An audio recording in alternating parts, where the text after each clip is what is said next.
This is the Roland JD-XA, a synth I almost bought several times but turned down at the last minute because I knew the menu diving would probably drive me crazy. Well, I finally found a deal too good to pass up, so I got one, but I was right.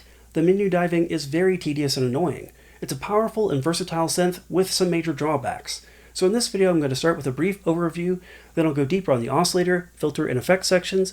I'll talk about modulation options, and finally at the end I'll talk about some of the biggest pros and cons in my opinion. Now I am recording this in 2 sessions on different days, so you might see some lighting or positioning changes as I go back and forth between clips, but let's get started. To start, this is a hybrid synth with 4 analog voices and 64 digital voices. The analog voices can be played polyphonically in polystack mode, or split into 4 different monophonic timbres. Similarly, the digital parts can have 4 separate timbres, but each of those will get 16 voices each. It's also got a sequencer, vocoder, global and per part effects, 2 assignable wheels in addition to the Roland-style pitch and mod stick, 2 control pedal inputs plus a hold pedal input, and control voltage outputs. The keypad has monophonic aftertouch, but I find it incredibly stiff and difficult to use. However, the synth does respond to polyphonic aftertouch over MIDI. So let's dive into the oscillator section. First, I'll initialize the patch. On the analog side, you've got 2 oscillators per voice with 5 wave shapes to choose from. I'm going to start by lowering the volume of oscillator 2, so we're just hearing 1. Now the only one of these with some type of wave shaping is the asymmetrical square wave, which has pulse width, and a dedicated slider for pulse width modulation. You can also sync oscillator 1 to oscillator 2,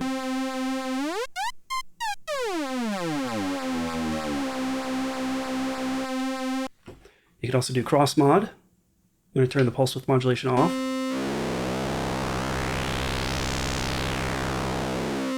And ring mod.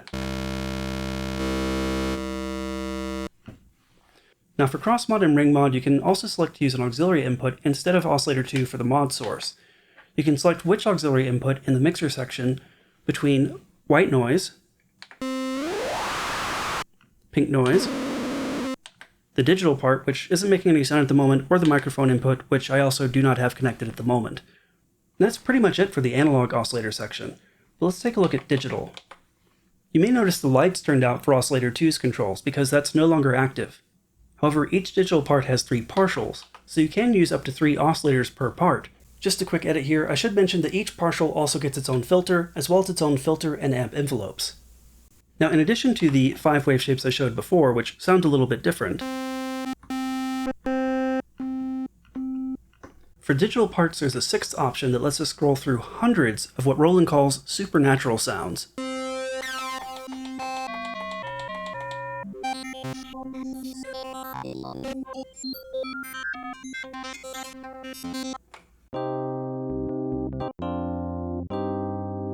But here's the disappointing thing, you can't really go deeper to shape these sounds. It's not a wavetable that I can sweep through, it's not a sample that I can edit, it's just a pre-baked sound that I have to take or leave.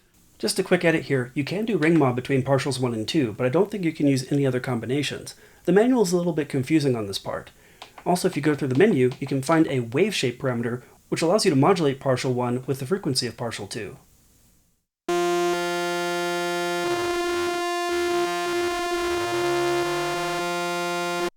So let's move over to the filter section where again, things are different between the analog and digital parts. I'll just do a quick sweep through the various settings to give you an idea of how they sound.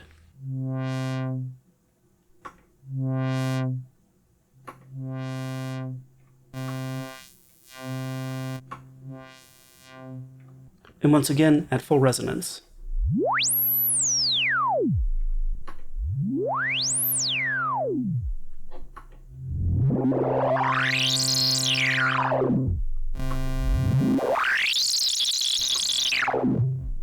Well, those sound pretty crazy. And I'll do the same thing on the digital side, but for that I'll have to start with a saw wave.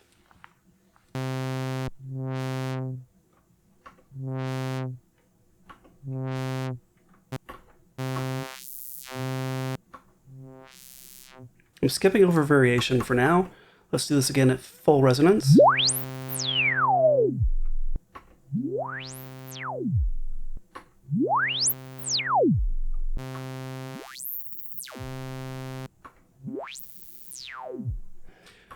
Now coming back to this variation option, it gives you two more filter options, low pass filter 4 and PKG, which I'm going to use the envelope to sweep through this time instead of doing it manually. And without resonance. And I forgot to mention on the analog side, there's also filter drive, which can make some of these a bit more aggressive. Well, all of them. Now to talk about effects, I'm going to initialize the patch once again. I'm going to try for a sort of plucky sound here. Polystack on. This will do. We've got dedicated controls for reverb, delay, and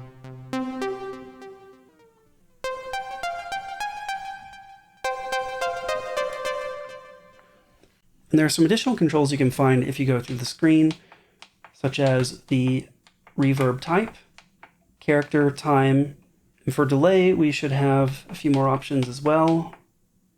Syncing to BPM, acceleration, feedback, high pass filter, low gain, high gain. But I wish there were a few more dedicated controls, especially for reverb. Now for the rest of the effects, I'm recording this on a separate day, so I'm just going to reset the patch again so I'm not trying to recreate what I had last time. Now there are two effect slots called TFX that affect the entire synth, including all parts. Here you've got 29 different options, including things like chorus, and there's one parameter knob for each of these, although if you go through the menu, there are typically a few more options. For the second slot, let's try a tape echo.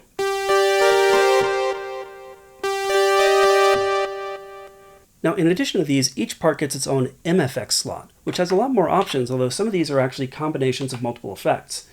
If I scroll through here, toward the end you'll see things like chorus going into flanger. This is actually the last one. There are 67 different options here, and each of these will have its own parameters if you scroll through the menu, but there are no knobs at all for the MFX. Now, there are too many to demo all of them, but I'm going to turn the TFX off and show you just a couple.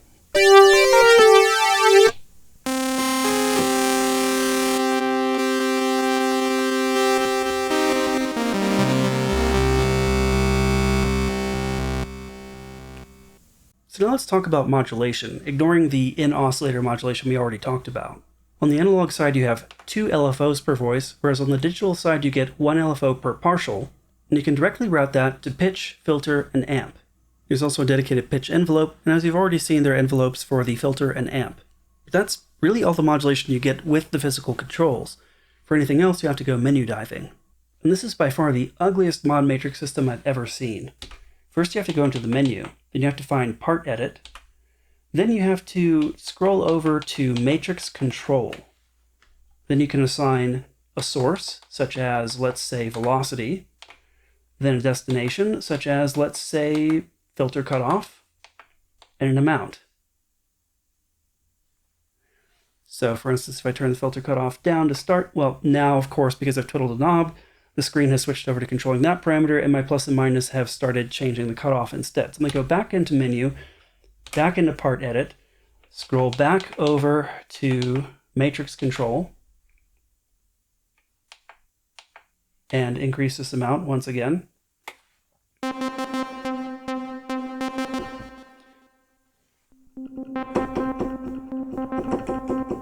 So as you can hear, velocity is now affecting the filter cutoff, but that was so tedious to set up.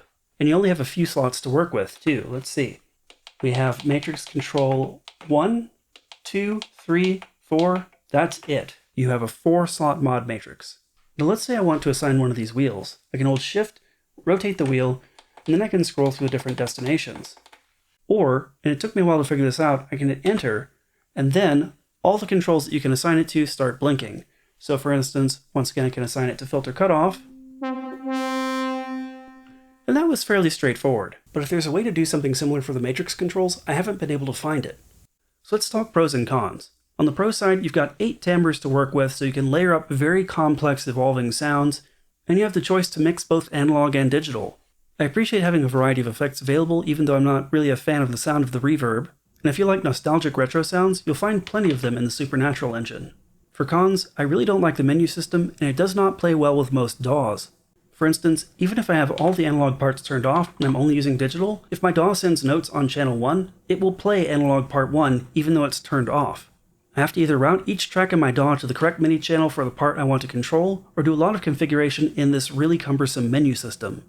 The aftertouch is also incredibly stiff. I'll demonstrate with, once again, initializing the patch.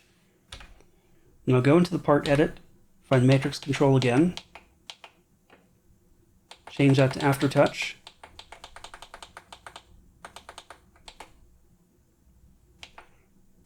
set that to cutoff, the amount to maximum. You can use shift to at least speed up changing numbers a little bit. So now, in theory, there we go. I have to push incredibly hard to get a result. And it really depends on where you push on the key, too. Like at the bottom, no matter how hard I push, I cannot trigger it. But sort of higher up, it gets a little bit easier. At first I thought this was a defective unit, but when I googled it, I found other people complaining about the same problem. So if it's not common to all JD-XAs, it's at least a common problem. As you might imagine, naming a patch is also incredibly annoying on this, as you're removing one letter at a time, one character at a time. I also wish there was some type of wave shaping that I could do on each of these waves, or at least in the supernatural sounds. In fact, I found that some of the supernatural sounds seem to have a built-in amp envelope so that I cannot extend how long they play even if I want to.